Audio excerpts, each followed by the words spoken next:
I want you to try something. For the next 30 seconds, don't think of a white bear. Don't picture it at all. Impossible, right? This is the story of a man who beat that game. In a valley cradled by Stoic mountains, there was a man named Elias. He was 28, and his own skull was the noisiest place he knew. Thoughts swarmed like angry bees. Yesterday's mistakes played on a loop. Tomorrow's fears whispered constant warnings. His mind was not a sanctuary, it was a battleground. This internal war left him exhausted.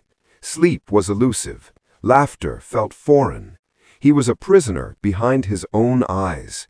He was haunted by what was gone and terrified of what was to come. But then a rumor of a man who lived above the tree line. They said he was once a renowned scholar who traded libraries for silence, that he understood the architecture of a quiet mind. Could he hold the answer? Driven by a final fraying hope, Elias began the climb. The path was steep, his doubts steeper. Maybe, he thought, he can teach me to switch it all off. After a grueling journey, he found not a hermit's cave, but a simple wooden cabin.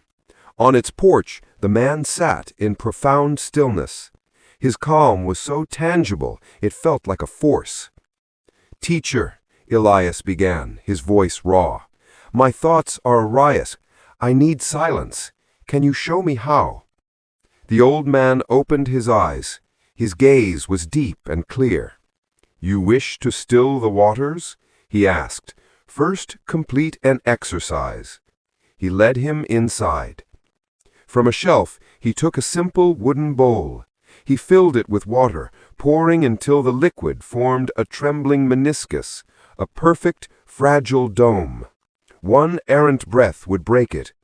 "Carry this to the stream at the edge of the forest and back," the teacher instructed. "Your only task is to not disturb the surface." Elias, confused but committed, accepted. He focused every atom of his attention on the water's skin.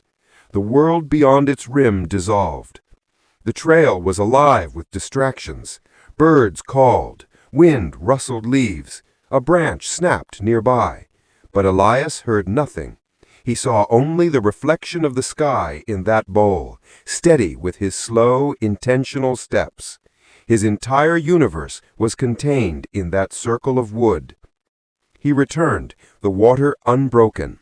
"I did it," he said, almost surprised. The old man nodded. "Now, tell me," he inquired softly, "was the jay that crossed your path male or female? What 3 wildflowers grew by the 3rd pine?" Elias stood blank. I have no idea." "Precisely," the sage said. "The mind can only hold one true point of focus. When you anchored it in the immediate, tangible task, the now of the water, the ghosts of past and future had no room to exist. They didn't vanish, you simply stopped giving them a seat at the table." The realization struck Elias not as a thought, but as a physical unclenching in his chest. The peace he'd sought wasn't a destination to be found, it was a mode of attention to be chosen. He bowed, a deep understanding replacing his desperation. As he walked down the mountain, the same mental chatter attempted its old siege, but now he knew the trick. He could choose the bowl. He could choose the next step. The storm was still there, but he was no longer drowning in it. He was learning to sail. If this story helped you see how to reclaim your focus, please like this video. It supports our channel, The Stoic Mindset, in creating more content like this. Subscribe for weekly lessons on turning wisdom into action.